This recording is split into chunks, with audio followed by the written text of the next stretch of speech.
Okay, we want to finish up the video here on the Chapter 10 test. And we've got, beginning at problem number 33. We've got this picture here given. We're told that segments PA and PB are tangent segments. Well, we've got a rule about that. If you have two tangent segments that come from the same point, in this case PA and PB both come from P to the circle, that they are the same length. So I will know that PB has to be 8. Secondly, we have another rule that says if a tangent segment where it meets the radius there at the point of tangency will always form a right angle. So we've got that. Okay, so let's see so far what we can do. Number 33 says PC is 25.6. Okay, now that's the entire length there is 20. I'm sort of hard to mark that. I'm going to mark it this way. It's saying that's 25.6. And we want to know from that how long is PD. PD. Okay, here's what we've got. We've got a rule that says if you're looking at two segments, and these are called secant segments, then the rule in words was part outside times whole length equals part outside times whole length. I think it's rule 9 on your rule sheet. So when I have a guy that's just a tangent, I'll use that 8 as both part outside and whole length on PB. I'm going to put a little x here on the length of, on PB rather. I'm going to put a little x on PD. So PD is the part outside for the whole length PC of 25.6. Then this guy, I'm just going to use the 8 twice. It will be both part outside and whole length. So what we get is that 8 times 8, that's part outside times whole length, or I'm just using that for both things, equals x times the whole length of 25.6, or 25.6x. Okay, well that's going to be 64 is equal to 25.6x. Boy, something looks wrong about that. Let's just read it one more time real quick here. PC, that is the whole length, is 25.6. PD is my x. I can see my answers are all decimals, so maybe it's right. So I'll just divide. X would be 25.6 divided by 64. If this calculator works here, let's see. I'll take 25.6 and divide it by 64, and I've got 0.4. Well, I don't see that anywhere. That's too bad. So I'm going to say the answer is none of these. E. I'll come back and check that, but I think we've done it right. Okay, number 34 wants the length of segment PB. And no new information. I no longer, however, have the, I still would have the 8, because the 8's given in the picture. I would no longer have the 25.6 though. So the length of PB, well, that we've already marked. That's 8. We're done with that guy. It's choice B for 34. Number 35 wants the length of PO. Now notice we have a right triangle here that contains an 8, a 6, and the length of PO. So we're just going to use the Pythagorean theorem. PO is across from the right angle. It would be the hypotenuse. So if I consider that C, I'm not going to try to mark that in here, but I'm going to have that 6 squared plus 8 squared equals C squared, where C is the length of PO. That's going to end up being the square root of 100. We're going to get 10 for the length of PO. And that would be choice C on number 35. We want the length of PE. Okay, PE is just this part from here to here, and we just figured out that PO was 10. Notice that OE is a radius, so it's the same length as OA. It's also 6. that means that PE has to be 4, so that 6 plus 4 will give us the 10 that we just figured out up there. So the answer for PE is 4, and that's number 36. Okay, the rest of these guys are dealing with arcs in our picture. And number 37 gives us arc BD at 80. BD is right here. Okay, arc BC is 100 here. And we want the measure of angle BPC. We have a rule that says when the angle is formed on the outside of the circle, then it will cut off two arcs, an 80 and 100. We subtract the two arcs, 100 minus 80, and divide by 2 to get the measure of the angle. So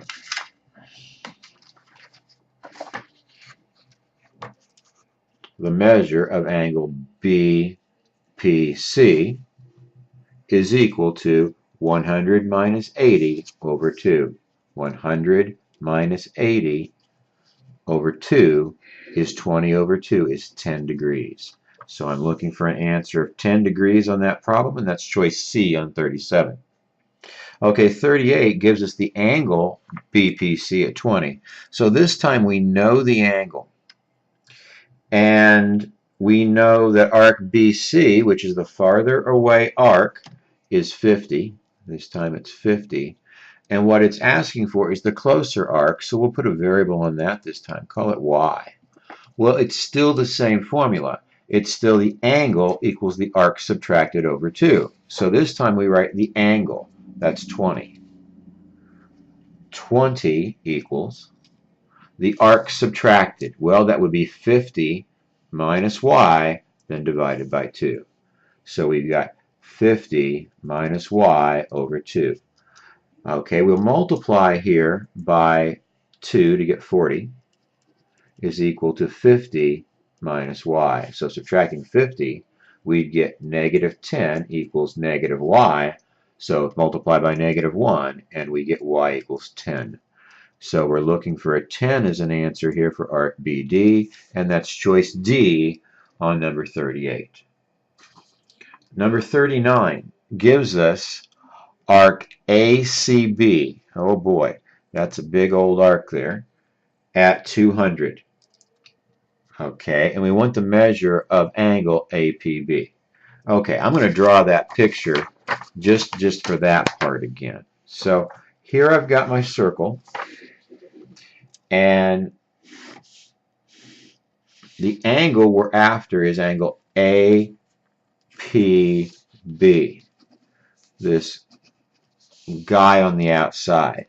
Okay, what we're given on the problem is that we're given that arc ACB is 200. Okay, here's C. So ACB, all of that is 200 degrees. Okay, we have a shortcut for finding that angle when dealing with two tangents. We would know that the rest of the circle would be 360 minus that 200 is 160. Our rule is that the angle and the closer arc are supplementary. They add up to 180. So the answer is 20. Now notice we still could have gotten that 20. If we forget the shortcut, we've still got the rule that we used on the other problem, that when the angle is outside, you can subtract the two arcs and divide by 2. So if we had just called that an x, say we didn't know it was 20, you could have said x is equal to 200 minus 160 over 2. That's 40 over 2, and you still would have gotten that same 20. So you could do it either way. Okay, on problem, and that was choice, I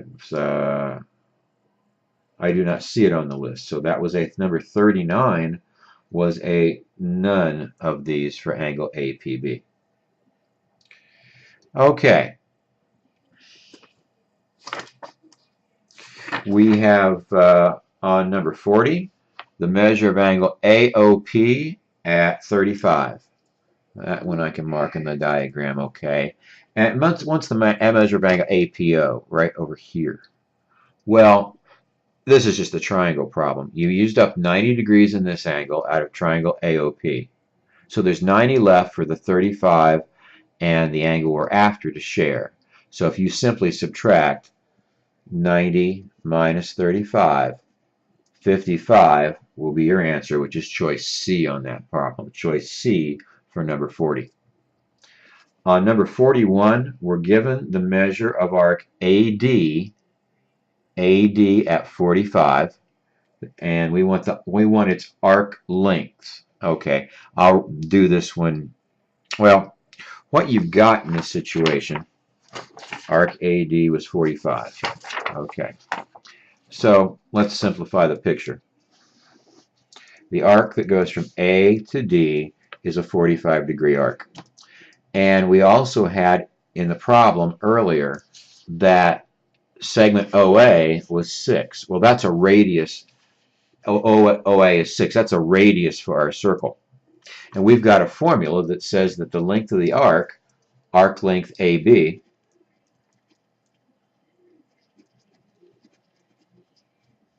is the degrees in the arc.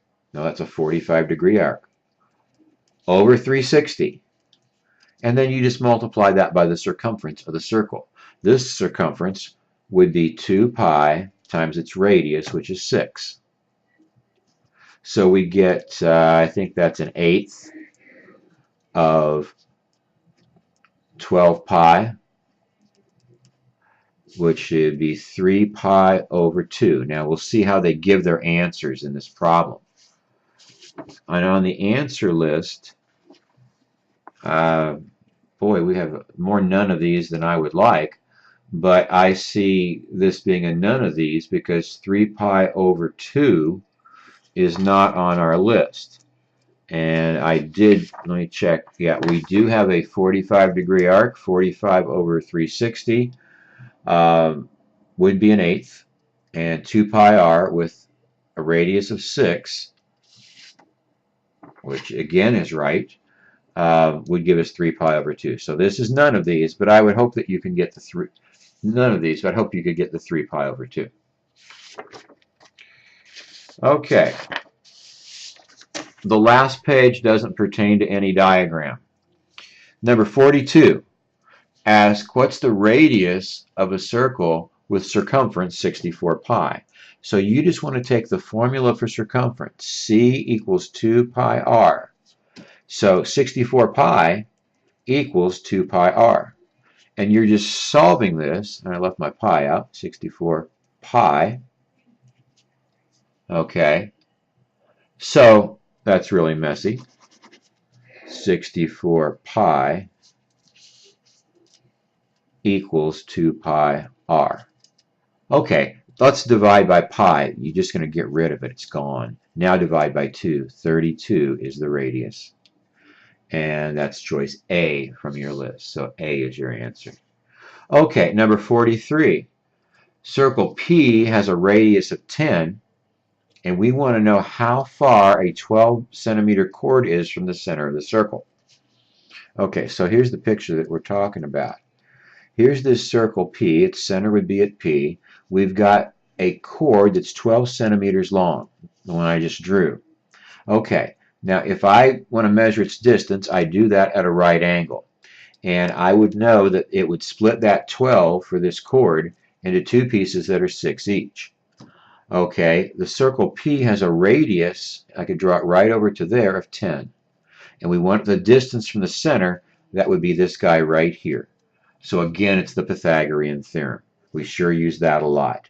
X squared plus 6 squared equals 10 squared. And when you solve that, you're going to get x is equal to 8, square root of 64.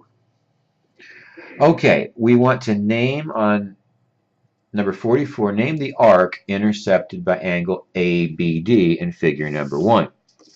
Okay, so figure number 1, angle ABD. Switch out of red. Here is the angle that we're talking about. And the intercepted arc is the part of the circle that's inside that angle. And the part of the arc inside of that angle is arc DA. Arc DA is the answer, or AD is what we're looking for, and that's choice A on number 44.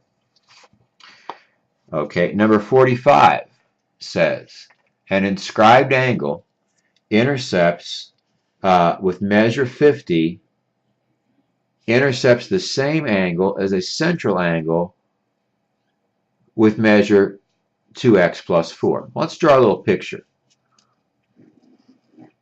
So here's this central angle, and the central angle is 2x plus 4. Well, we know, oops, there's the central angle picture. We know that central angle and its arc have the same measure, so that arc is 2x plus 4.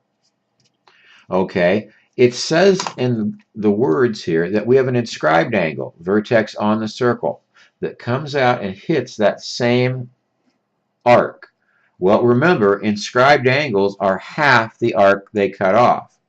So if this is y, then I would know that y is 1/2 as big as 2x plus 4. Let's multiply by, well, I could just distribute the 1/2 here. That'd be easy. Oh, I have an inscribed angle with measure 50. That makes it better. That's 50, so that's 50. Now I just have one variable. Let's multiply by 2. 100 is equal to, so that's gone when I multiplied by 2, 2x plus 4. That's going to be 96 when we subtract the 4 is 2x. We're going to get 48 on this guy. And that is choice D on our list. Okay, good old Timmy on our last problem. Timmy has $100 to spend on flowers to be placed in a circular pattern to form a wreath. Each foot of flowers is $7.50. So what's the largest diameter wreath that Timmy can afford? Okay, well, we would know, I mean, a wreath is, it's just this circle, that we're going to pay for each foot here, we're going to pay $7.50. Okay, so we need to know how many feet. Well, that's the circumference of the circle, would be the number of feet. So if we take the diameter and multiply it by pi, that is our circumference. All right. Now, we're going to multiply that by 750 because each foot of this circumference cost us $7.50, 7.5. Okay, and we want that to be less than or equal to $100. Okay, so here's our equation. So now what I'm going to do, the diameter, D, has to be less than or equal to, I'm going to divide both sides by that 7.5 pi to get it off of the left side. Now I've got 100 divided by 7.5 pi over here. I'll get my calculator out again. And I'm going to take 100. I'm going to divide it by, I'm going to use parentheses here, 7.5, and then I'm going to use my pi key.